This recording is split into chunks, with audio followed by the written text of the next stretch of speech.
Makes his first run and a good one. Williams outside, 15, keeps his feet, and Williams finds the end zone, and he is in for a touchdown. On second down, here's a toss. Here is Lucas. Jalen Lucas, that great speed, keeps his feet inside the 30. Lucas, 10, 5, touchdown, Indiana. It's Henderson cutting back and finding the end zone, touchdown, Indiana. Hello again, everyone. It's me, just like everyone wanted to hear. Again, me, with episode 191, getting closer and closer to 200. This is the Hoosier Happy Hour, presented by none other than Big Banter. It's me. Like I said, it's me, at Brandon Dubich on Twitter. With me is producer Seth, back from Jamaica, with a fun topic, I think. You know, it can seem every pod, I think, is probably called haters. Right, Seth? Every pod. No matter if you're IU, you're Purdue, you're IU. Hey, you guys are haters. You guys are haters. Not this podcast. Not this one. Not this episode. Seth, what are we doing on this episode? It was your idea. Tell the people. What are we doing on this pod? We're going to be the nice guys. So last week you had Newman on. I think I always felt like I was like the resident Newman, the guy that always stuck around, but nobody wanted. You got the real Newman last week. That's fine. Whatever. This week we're playing nice guys. Yeah. So we were mean the last 2 weeks. We poo-pooed on everybody. Michigan. Oh, the reigning champs are dead. Nebraska's Midwestern purgatory. Not today. Not anymore. Today, we're going to do the unthinkable. This is terrible production in work. We're going to be nice guys and say something nice about every Big Ten program challenge laid down. Brandon, can we do it? I think we can. This was super fun. I had fun. Sometimes doing an outline's a slog. It is, especially when you're college football in February.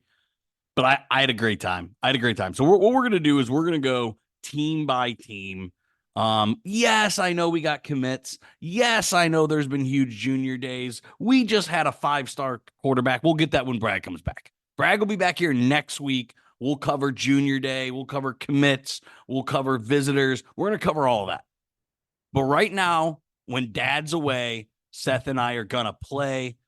But before we can do that, Seth will kill me if I don't get the housekeeping. The housekeeping is, again, the house is on fire. Fire sale. All merch. You know what it is. We say it literally every time. The shirts are $10. You get a free sticker. You got $10. It's bonusy. Did you get a bonus? Maybe you didn't get a bonus. Maybe you did get a bonus. Who knows? You got $10. Give it to us so we can get you new merch. That's how this works. You buy our merch, then we get more merch. So fire sale, $10 shirts.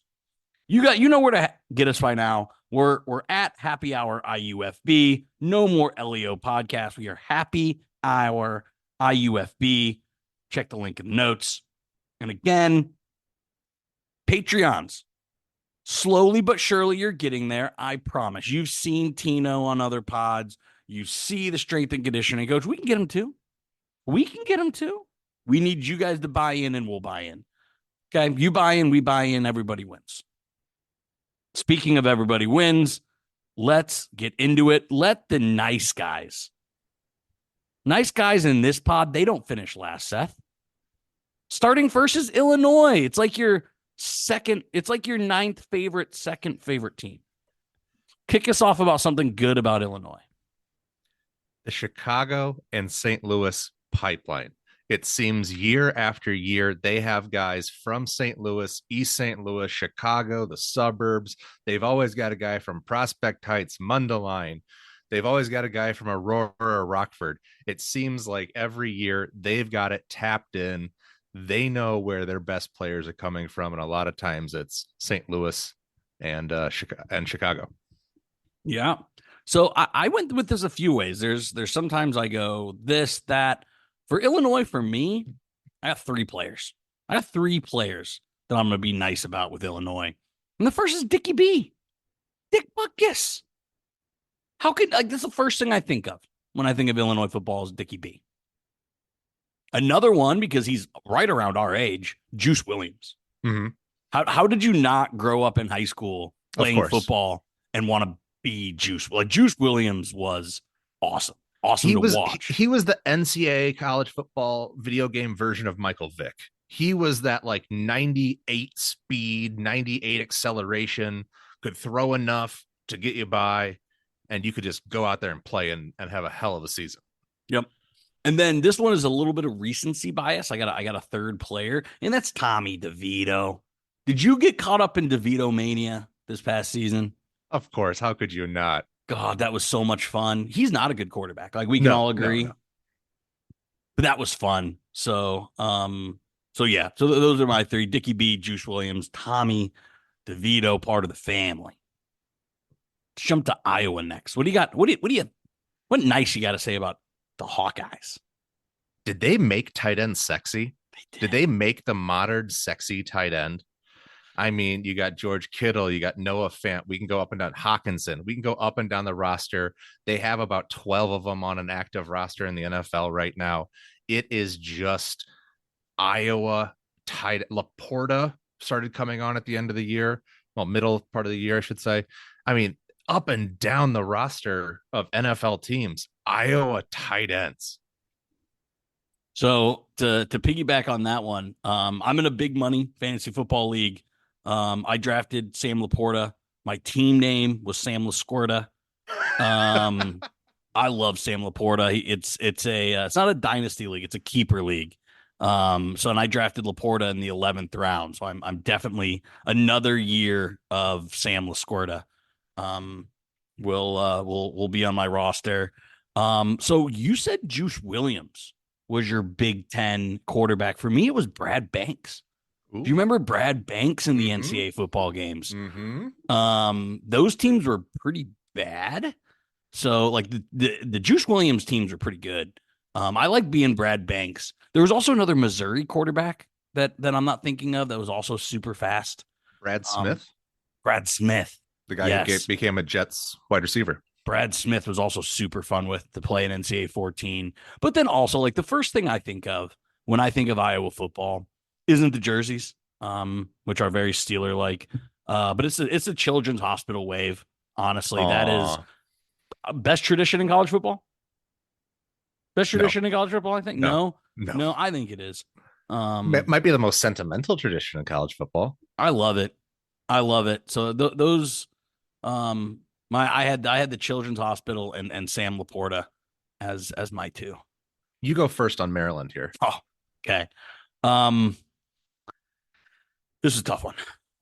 I have four things, but none of them are really all that nice. Lay them on me here. Let's go. They always have tons of Samoan dudes. I don't know. That's pretty cool. Yeah. I don't know. Like there's always like three guys. Like I'm not going to be able to pronounce that name. And they're all good. They're almost always future NFL prospects. Yeah. Do you, I know you've seen the movie Any Given Sunday. Of course. Their jerseys and flag reminds me of a team from Any Given Sunday. Mm-hmm. So like every time I watch a Maryland football game, I'm like that was Any Given Sunday filmed during a Maryland game. The reason I know it wasn't was because there were actual fans in the stands. See, honestly, the Turtle Cast deserved that. And then honestly, for me, the Scott Van Pelt, SVP, numero uno for me. All right. Okay. I had flags and turtles. Yeah. I mean, not the Turtle flags, Cast, though. The flags were totally on point. As soon as you said Any Given Sunday, I knew exactly where you're going with it. The mixture of the flag branding, the way they put it on the helmets, the way they do the little thing through the fans where they have the flag kind of wave and go away. All that's pretty cool, I have to admit. It feels very soccer. Like I don't watch Premier League, right? But it feels very Premier League. And sometimes they don't have enough fans to do it the right way, and so it ends up being like halfway up the stadium it goes. But it's cute, it's fun. And then turtles are awesome. Again, I have made fun of the Testudo name before. It makes no damn sense. You got Terry, you got whatever. We went over all the different names you could possibly name a turtle, so I think they aired on that side. But other than that, turtles are pretty damn cool. I mean, Your I am first pet pro was a turtle. Of course, it's almost everybody's first pet. Come on, first cartoon show you watch. Pete the turtle. You got naming problems too. Tell it to my son. All right, this one I struggled with. Oh no. Okay. All right. Michigan. I think what I'm most thankful is like they shut up the national media and other conferences about the national championship streak. Okay. Right. Like okay. can stop here. Like my Florida State fans can be like, when's the last time the Big Ten won a championship? And the SEC, can just shut up about it now. So I have that. Hey, Michigan, you shut everyone else up. Love that. And then Michigan was also my high school fight song and colors. So yeah, they'll always be a little near and dear because who doesn't like their high school fight song and colors? So here's one that was a little bit easier for me, and it's the M Club. You see that big banner that they all touch when they come onto the field, and it says M, go Michigan or go Big Blue or whatever. It says M Club supports you or whatever it is.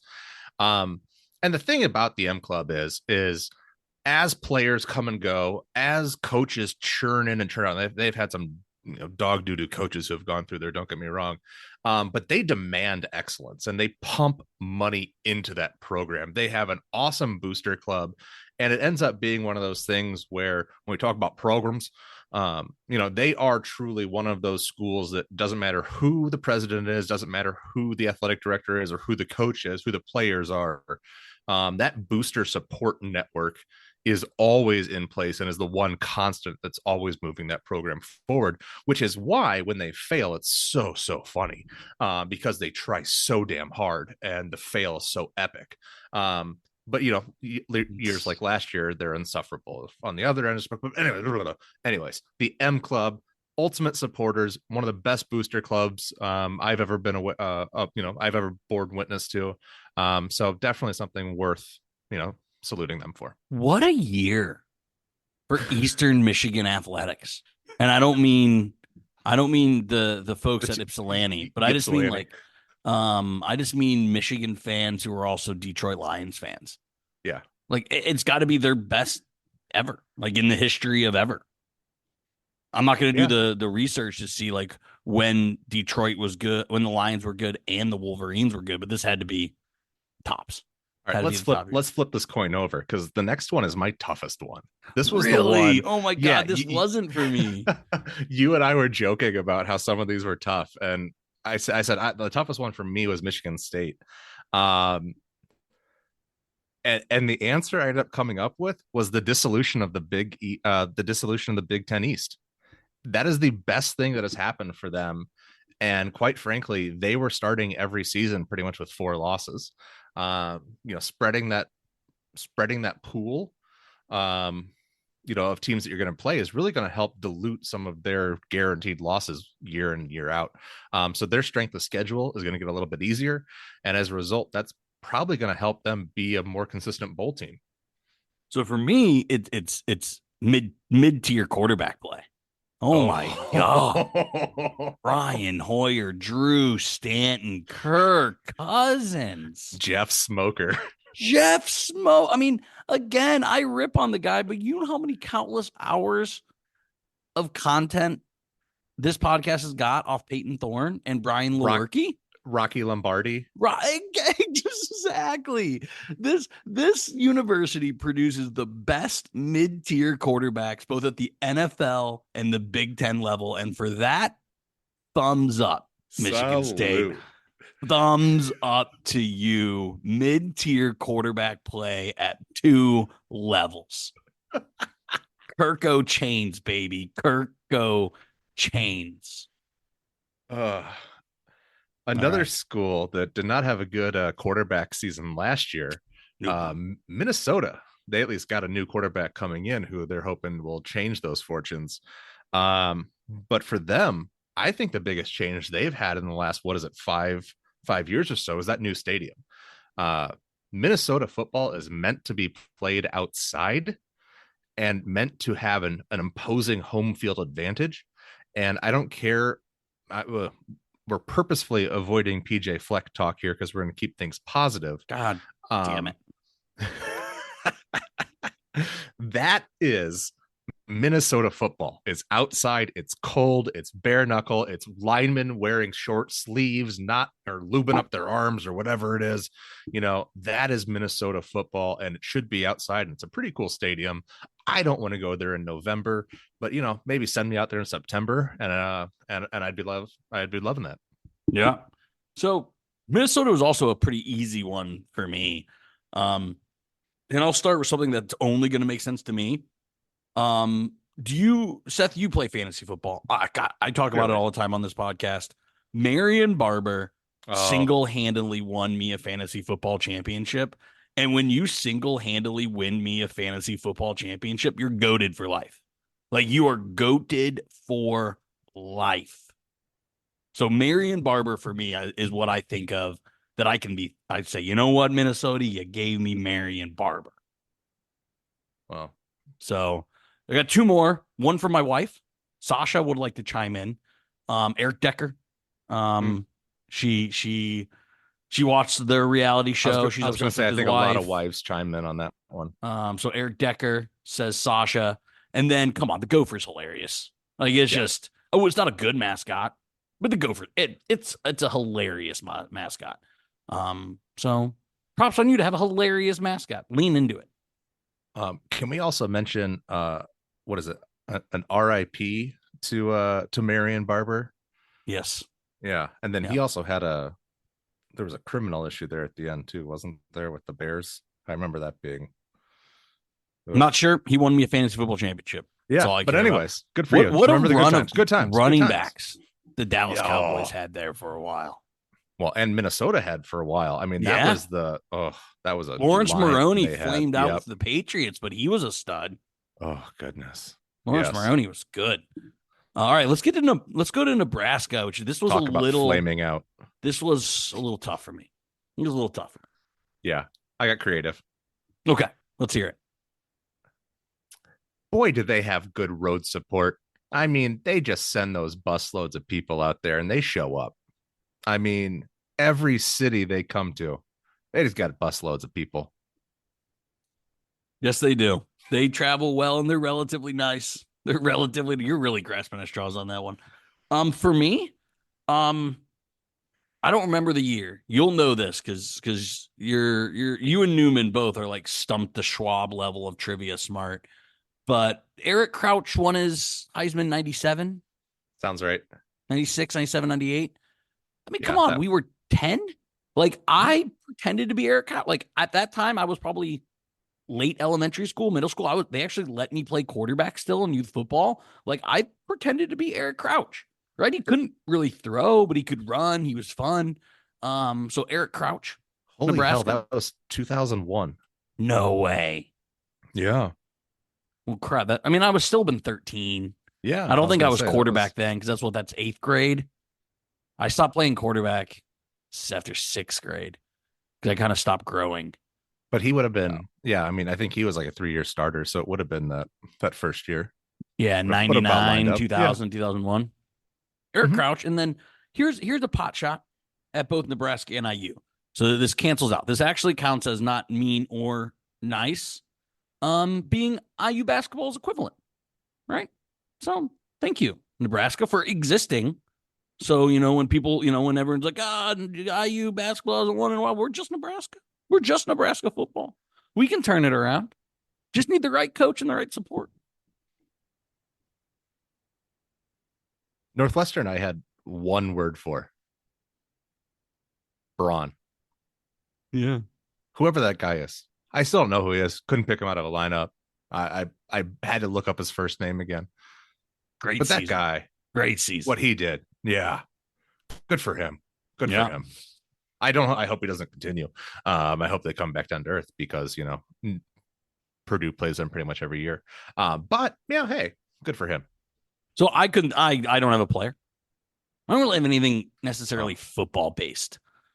But if I wanted to make a career out of broadcasting, you're either going to Syracuse, Miami, or Northwestern. For those that don't know, right? You only hear it every broadcast, but if you don't know, names like Greeny, Rachel Nichols, Mike Wilbon. Here's something that I knew or found out. I love sports. Sports are my favorite hobby. But I was a huge Game of Thrones fan. George R.R. Martin went to Northwestern. Did not know that. Did not know that. I didn't read the books. Watched the show. Love the show. George R.R. Martin. Thank you, Northwestern. On you. That's nice. Yeah, this next one killed me. This next one absolutely killed me. Go for it then. It was tough. So I feel like people who listen to the show could probably write a book on me. But if you don't listen to enough, I'm from Jeanette, Pennsylvania. Terrell Pryor put Jeanette, Pennsylvania on the map. Nobody knew where Jeanette, Pennsylvania was before Terrell Pryor. So nice on you, Terrell. Nice on you, Ohio State.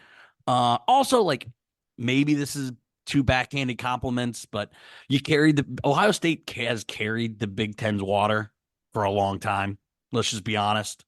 There has been down years, and Ohio State's carried that water, and they're also just easy to root for. Like, thank you for being easy to root for or root against. Holy cow, how did I make that mistake?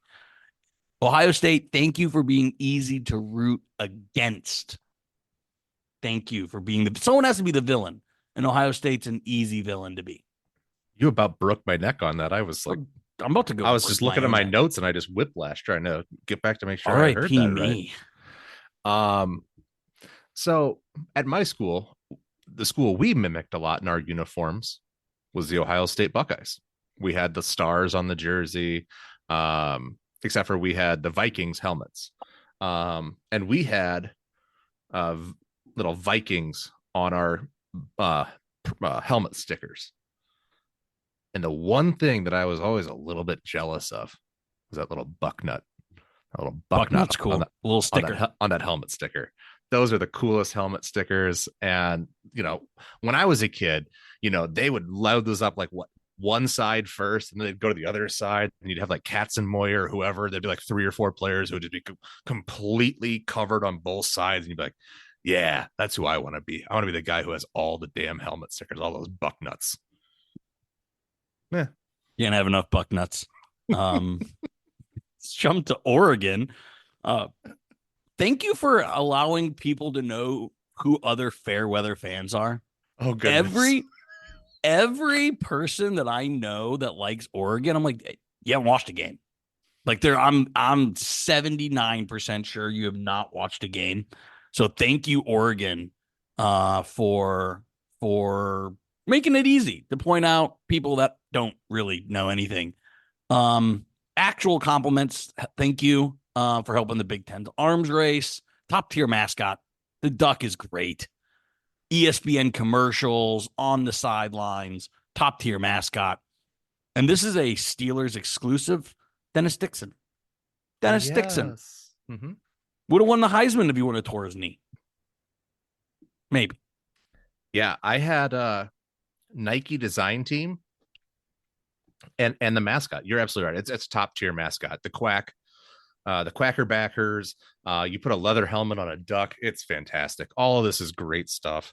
And as far as you were saying, the fair weathered fandomness this is a team and a school and a program whose marketing department is light years ahead of their field production, talent, quality, whatever you want to justify that by.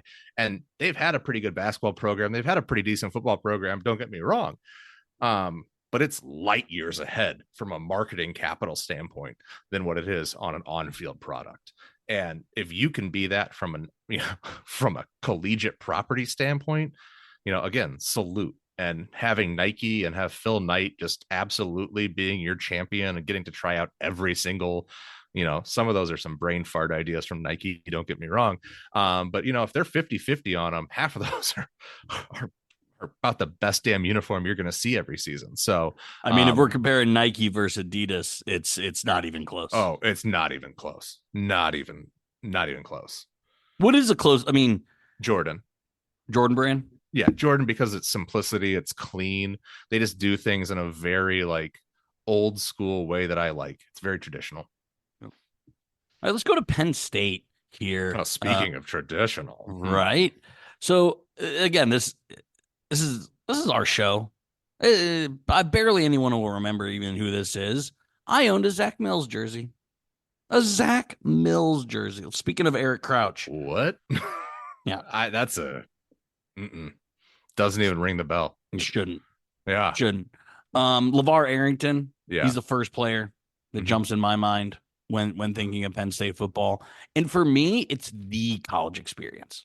Happy Valley is a college town. Happy Valley is absolute like idyllic.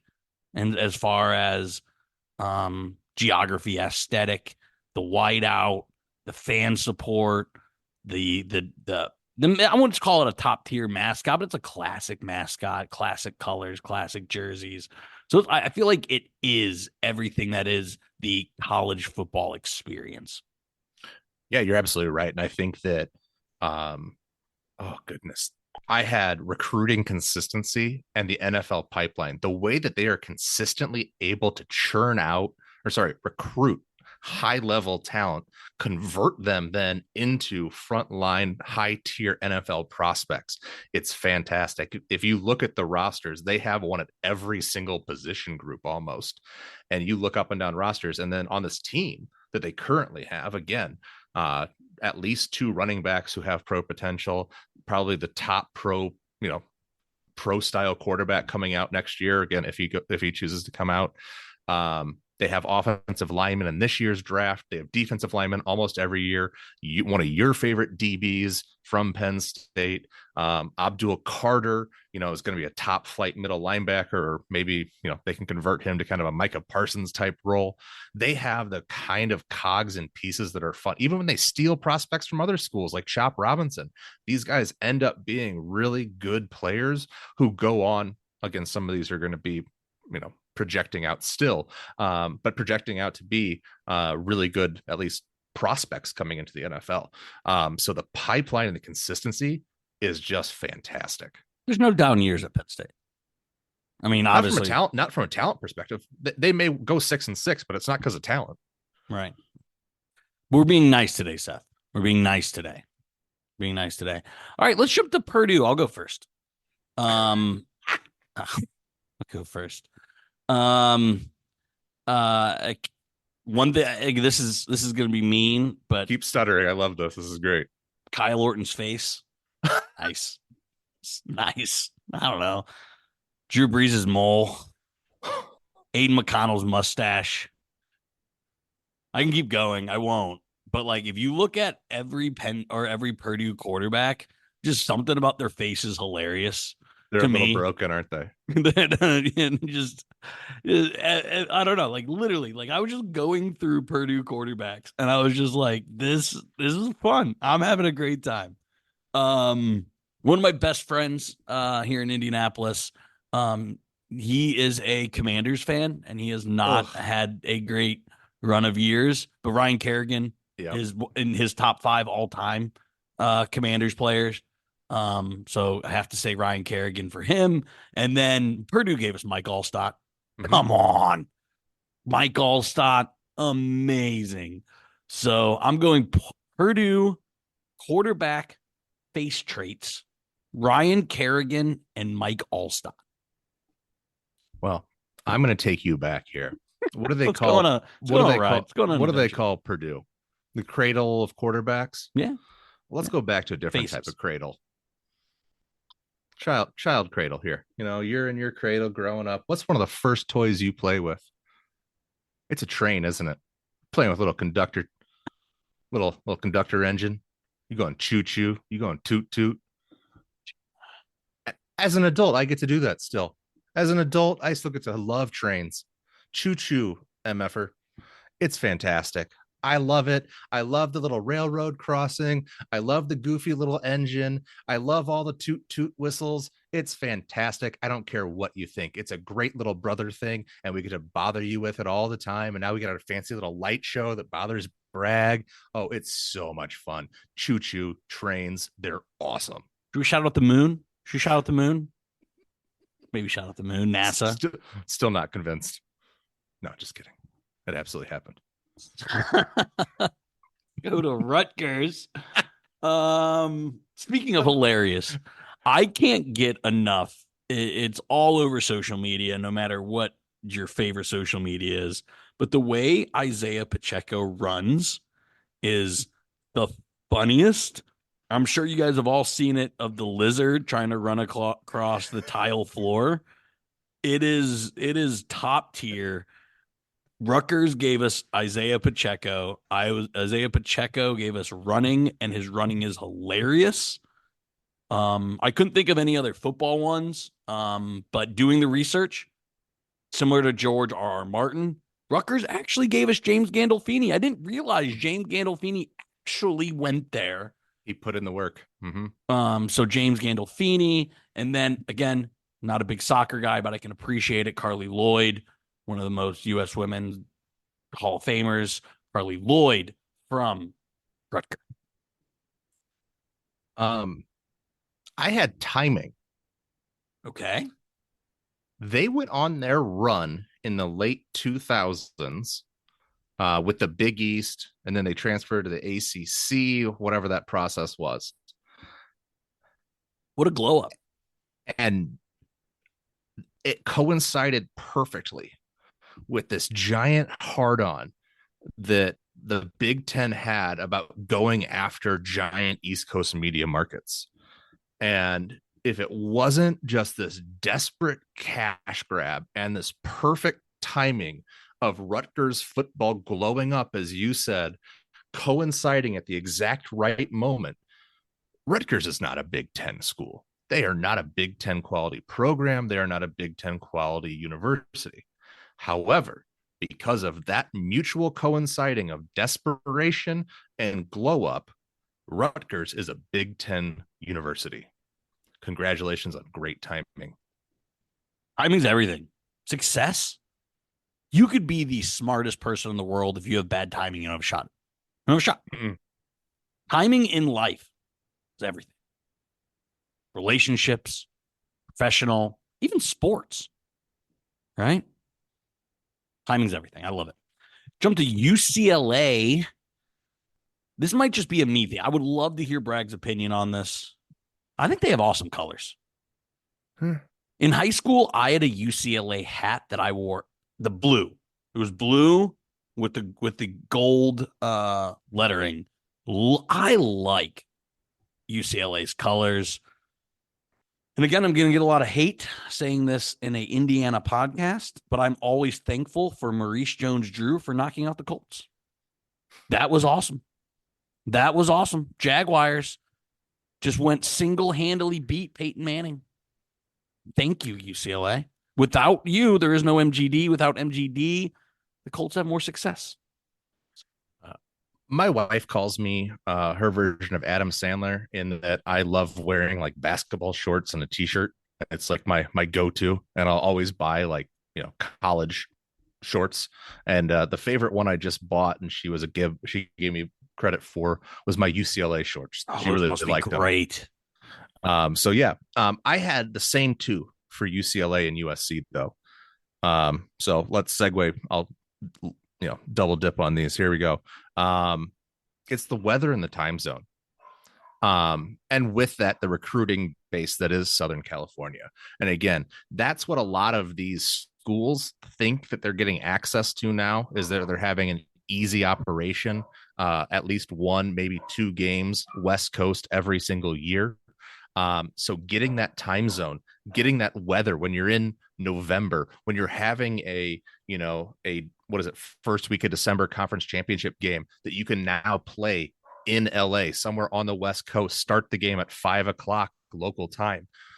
There is a huge benefit to that specific condition. And again, I think the Coliseum and the Rose Bowl are actually pretty gross venues and are probably some of the worst college football venues, and the fans do not support the teams, and you can tell that they're kind of afterthoughts in the community, but it's still Southern California in November and a hell of a lot better than St. Paul, Madison, Ann Arbor, and Piscataway. Piscataway.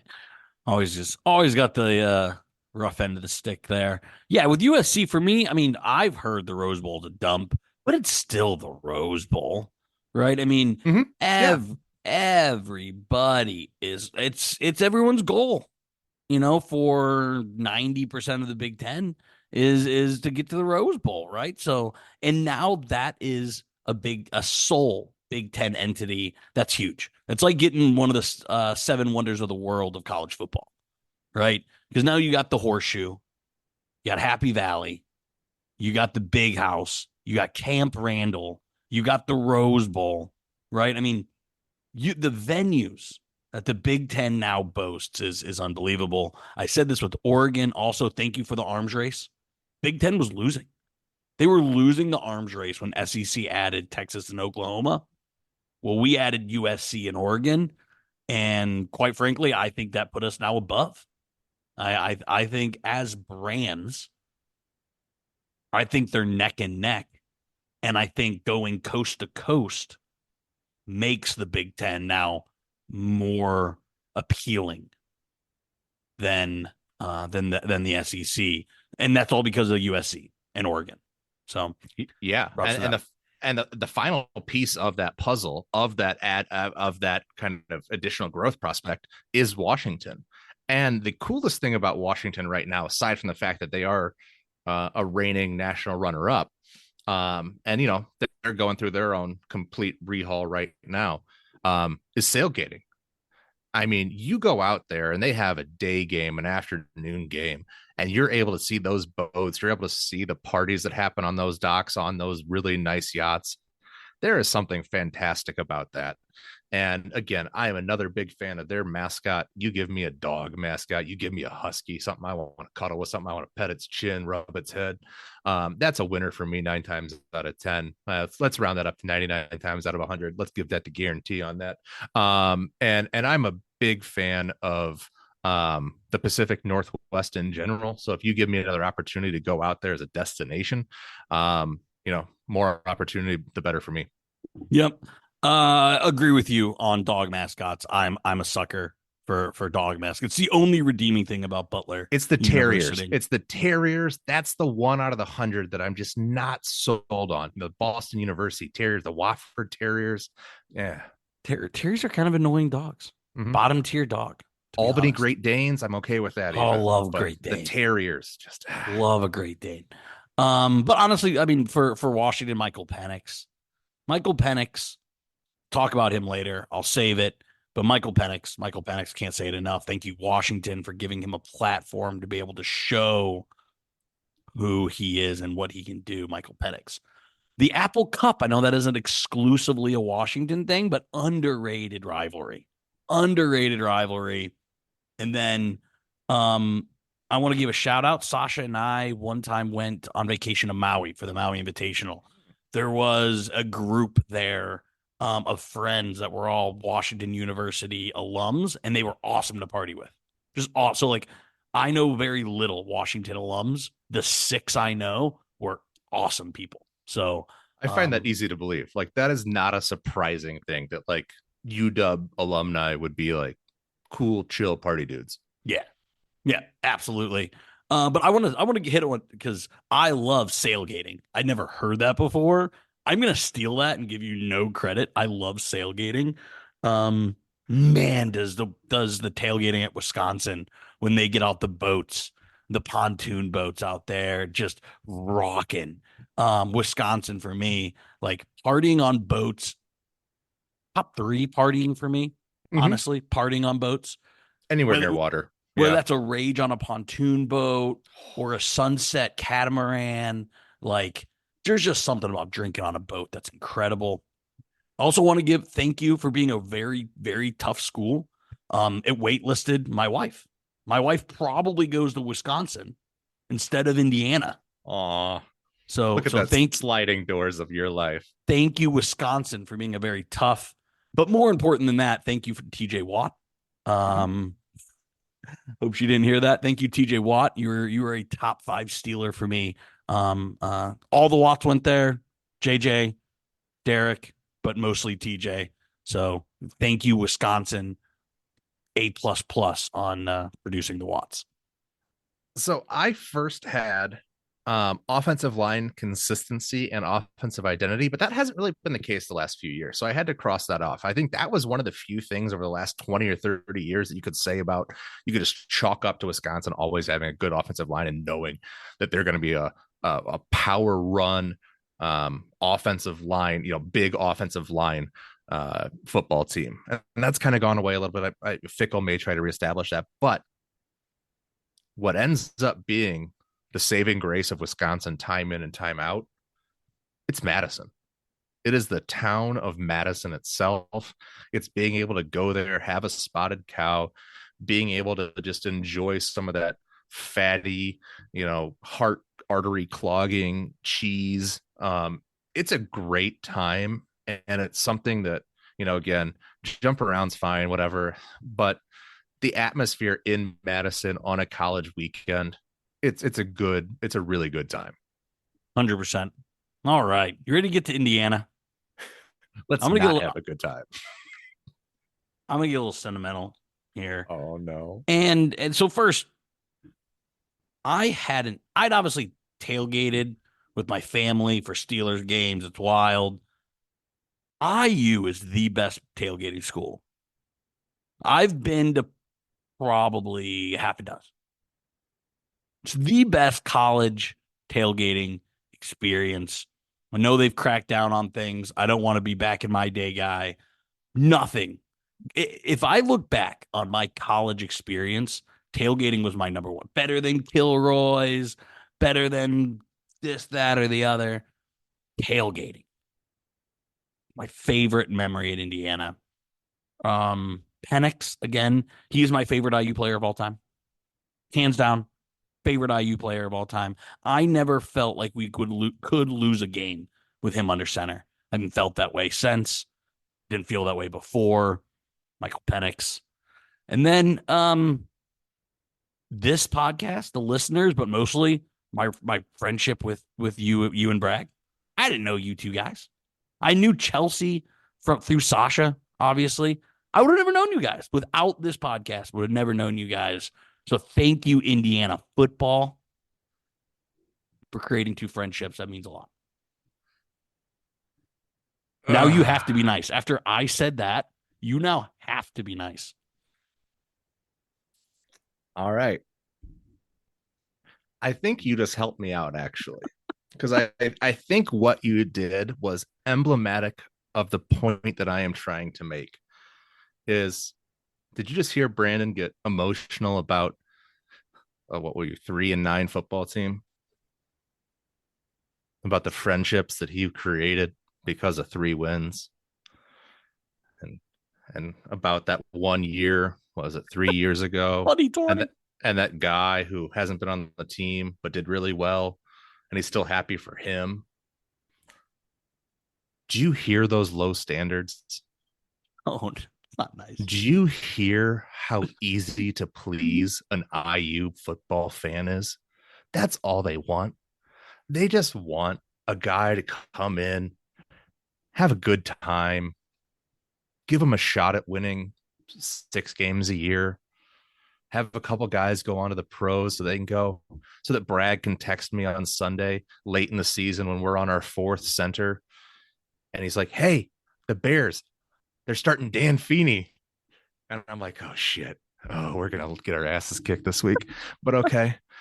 Or, Nick Westbrook Akine, I pick him up. He always is good for a waiver wire. Right. I pick him up for 1 week and he goes 1 for 15 on 6 targets. And you're just like, that son of a bitch. And then the next week he goes 6 for 115 and 2. And you're just like, God, my timing sucks. Timing's everything. And and Bragg goes, hey, he hits for me.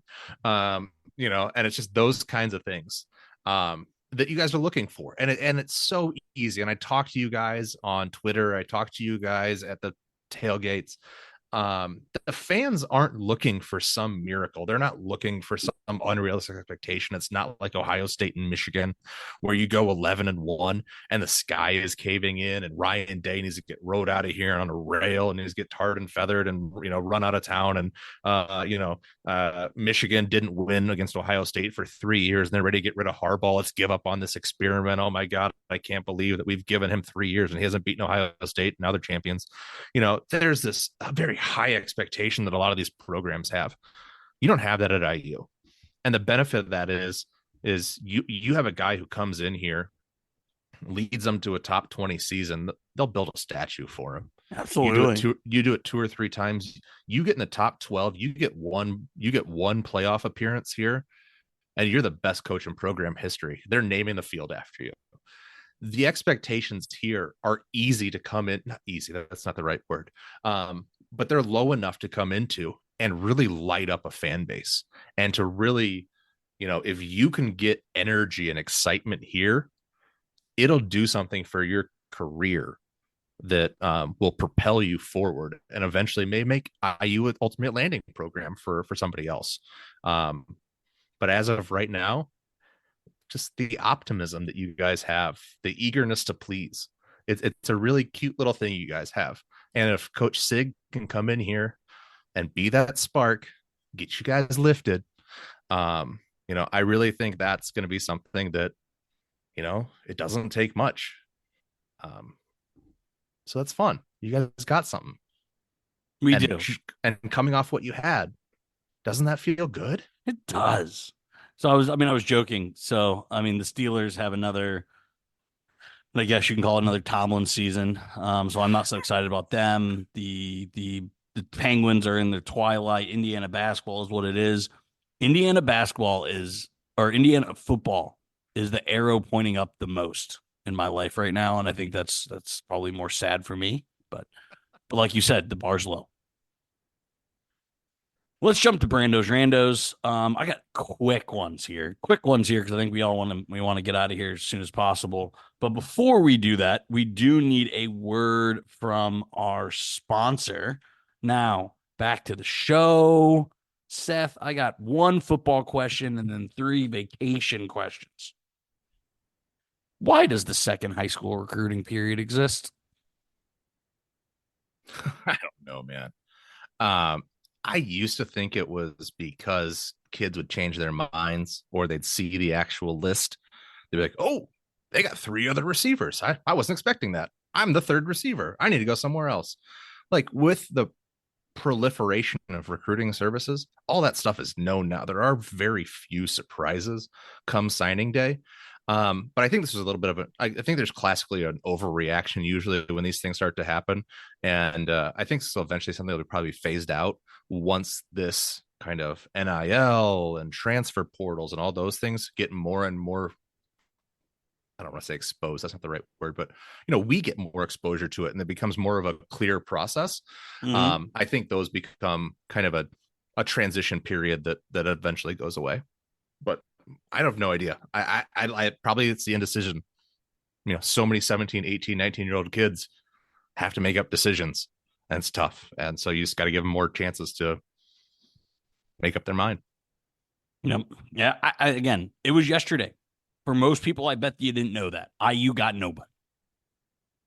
I don't know how many schools. I don't know if there were any headlines. The signing day was yesterday. And Purdue got a JUCO wide receiver. A 6'5" guy. That was about it. Yeah, very few. I don't understand why. I think that's something the NCAA has to tighten up is their recruiting periods. We've talked about the transfer portal, but what I want to know is, first off, how was Jamaica? Did you do Airbnb? Did you do all inclusive? Did you do resort? What'd you do? We did a resort. Yeah, we did an on the beach resort. Not in one of the main cities. So it was definitely a tourist area. Don't get me wrong. But we went to Negril and we didn't go to like, Montego Bay or Ocho Rios or any of those places. So a little bit further away. But it was very nice. Yeah. What does vacationing look like for your family? Oh boy. So this was a family vacation. So this was a little bit different. So it was the all-encompassing entire in-law network. And then a couple of their friends as well. So we were like the big group that always had to have things planned out and had to have your reservations in advance. It wasn't one of those things where you could just be like, well, we're gonna wake up today and figure it out. I was like, okay, How do well, you, we how need do to work. you like the vacation? So for my birthday last year, I gave myself a staycation. I gave myself a week at home. That was I went to I got a massage, I got a pedicure, I got a tattoo, I got a couple of tattoos. It was the best week. I did absolutely nothing other than those things. Obviously, it was just like a treat yourself week. Yeah. That was awesome. I'm a lake kind of guy. So if you get me out in Colorado where I can just kind of sit there and watch the trees, watch the mountains not move. Such an old man. I know. Don't, I mean, that's what I did when I was a kid. I don't too, want to with leave the house. with my old man. When I leave the house, I want to go to a mountain and I want to sit in a chair. No matter how hard, we always end up just like our fathers somehow. It's I don't know. Yeah, just I don't think you and I can ever go on vacation. No, I don't think you and I can ever, I'm tropical. Has to be tropical. All right. Preferably an all-inclusive resort. And I like to pack up. So I'm gonna make this quick because again, this is long, but this is my ideal day. Ideal day, right? You wake up about 6:30 a.m. Right? Why are you waking that early? It's not to go work out. It's not to go do yoga, right? You want to get to that buffet. You want to get to that buffet, and you're gonna get the best food. You need the best food because you need a base. Because what are you gonna have at 7 o'clock? You're gonna have a mimosa. You're gonna have a mimosa. For sure. I saw this coming. Got a mimosa at 7 o'clock. But you can't drink too much, right? It's just a perk you up, right? Because at 7:30, you're meeting in the lobby and you're going on an excursion. Maybe you're going on a hike. Maybe you're going snorkeling. Maybe you're going scuba diving. Maybe you're going whitewater rafting. You're doing something intense, riding RVs on the beach. You're doing something just awesome from about 8 to about 11:30, 8 to 11. Get back to the resort. You're going to eat again. You just sweat. You did activities for 3 hours. You're going to eat. So is it beer or cocktail though here? What's with the lunch? You're getting a club sandwich. You need something refreshing. So yeah, it's cocktail, but maybe something with orange juice or tomato juice or something with sunset in the name. Something with like, but it has to be semi-healthy in right? the name. Yeah, it's definitely a cocktail, but something healthy. Yeah, because pineapple juice, right? Yeah, because you're going to the pool right after that. You're going to the pool from about 1 to 4, and that's when you're having 4 to 6 beers. Like it's every. And you're not getting out of the pool. There is no getting out of the pool. No matter how many beers you have, you're not getting out of that pool. No. So you do that from the lines on that. Yeah. You do that from 1 to 4, right? But then you got to go back to the room. You haven't been back to the room. Nappy poo. This is nappy poo time. Exactly. It's nap, shit, shower, shave, dinner. All while possibly a cocktail or two in the room while getting ready. Possibly a cocktail or two while getting in the ready. Then you're going to your lubrication. Then you're going to a nice steakhouse. Do you dress up? So this is dress up. You get formal wear. No, this is Tommy Bahama. Yeah, yeah, you are. I don't think I've buttoned my shirt. No, why noon. would you? No. Not buttoned my shirt since your noon. Belly button's got to breathe, baby. Go to a nice dinner, right? So that's from about 5 to 7. Wine during dinner. Yeah. Wine during dinner. Classy. That's the classic move. But nightcap, dessert. No, then you're going to a show, and that's when the cocktails start flowing. You're going to a fire show. So you're skipping the dessert you're skipping the old fashioned with dessert. You're going straight to the sphere. Yeah. Going right to the show. You do that from about 8 to 10. You get back. This is where the dessert comes in. You get a slice of cake, you get ice cream, and you probably do an old fashioned or something, right? You eat your ice cream, you eat your cake, you pass out by 10:30. Oh, did you do that in the restaurant, like in the lobby bar? No, you do that in the room. That's room Oh, service no, after no. the show, Oh, okay. All right. All right. Is it right? sometimes you do that in the lobby bar and then you get the road pop for the way home? You get that one last Yeah. cocktail for that elevator ride just to fade off. So that was 4 minutes. But yeah, then you sleep from 10:30 to 6:30. You get your nice 8 hours of sleep. So you're rested to do the same thing the next day. That's how I vacation.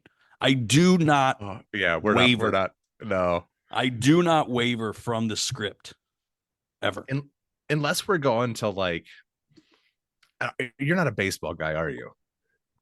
I'm not a Pirates fan, so no.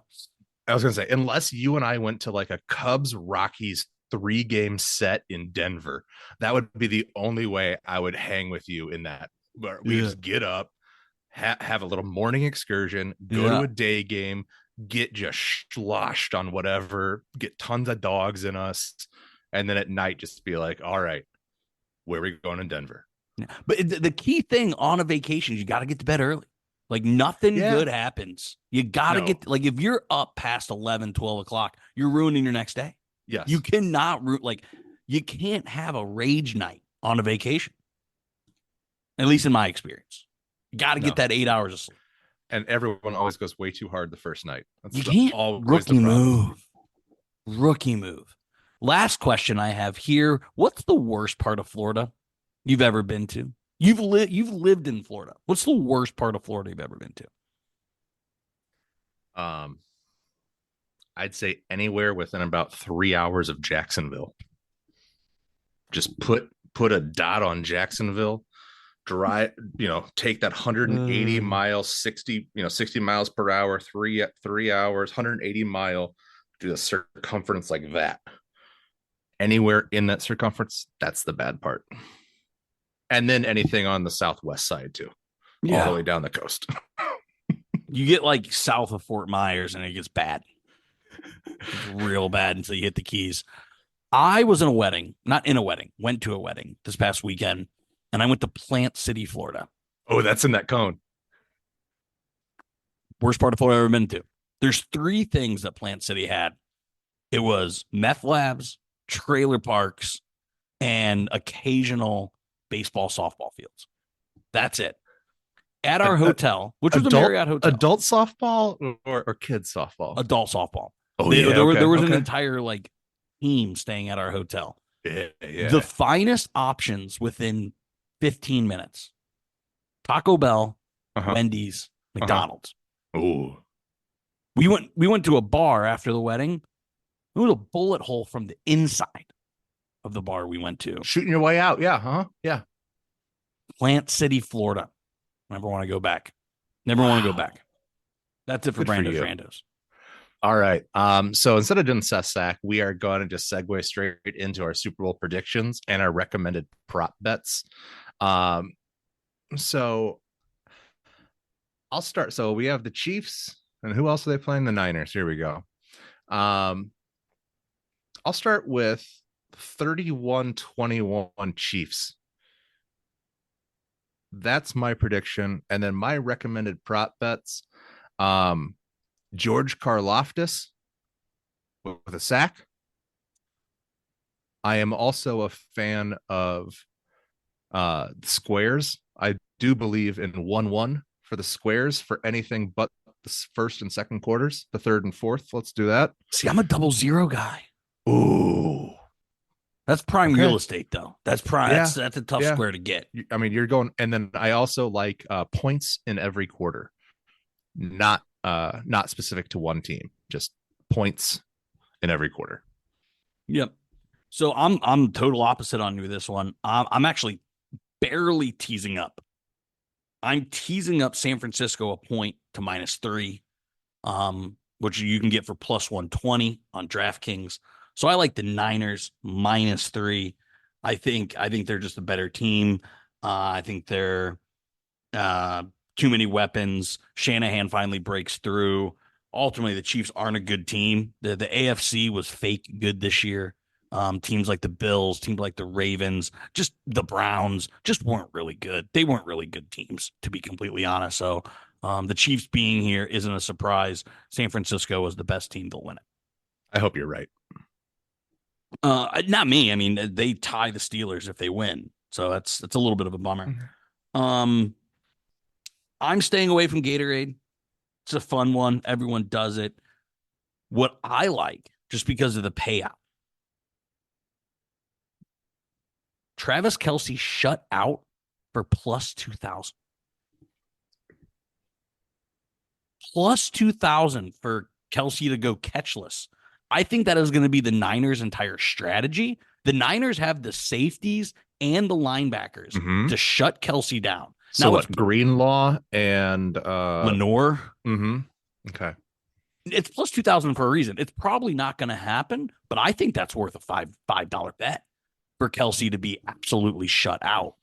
I like that. Another bet that I've taken is CMC to get 30 plus rushing yards in both halves. Ooh. I think the second half's a lock, but I think they're going to want to establish. How do you beat Mahomes? You keep the ball away from him. Ball control, right? Absolutely. So I think that if he's healthy, wait to see if he's healthy, but I think he is. I think CMC 30 yards in each half, you can get at plus 110. So plus money. Who's their backup? Elijah Mitchell? Yeah, he barely plays. I know, but I also like him potentially getting a anytime TD. Yep. Scavenger. He's a good one. Another nice plus money one. I like both teams to get a rushing touchdown for plus 100. Okay. Right. CMC is going to get his. It's just the Chiefs don't run the ball in the red zone, but I could see Mahomes getting. I could see Mahomes, whether that's a sneak or that's a rollout. Mahomes is going to have to do it all. So it wouldn't surprise me if Mahomes scores one on his feet, which is why I have him also. Let me see if I can get to it as a anytime touchdown scorer, which you can get at plus 425. So those are the props I like. That's the game I like. I'm going to be rooting for the Chiefs. I just don't see how they get it done. All right. Also, Academy Awards betting is on there. They are proclaiming that Oppenheimer is a heavy favorite, but it has been out way too long. Academy Awards voters always like to think they're smarter than everybody else. So the holdovers, there's good money there too. Dark horse. All right. Love it, everyone. All right. Well, that's all we got today. I think Bragg will be back next week. It'll be back to a semi-normal show. Again, like I said, we'll go over visitors. We'll go over commits. We'll go over to recruiting prospects. All of those IU football directly related topics. Until then, be sure to check out the pod on Twitter, Instagram, and everywhere you find your podcast at Happy Hour IUFB, and make sure to follow our partner at Big Banter for all the latest updates involving all the other great top-notch pods that cover all the other teams of the conference. Be sure to download, follow, rate, and review on all platforms. And as well, always, cheers, guys. Cheers.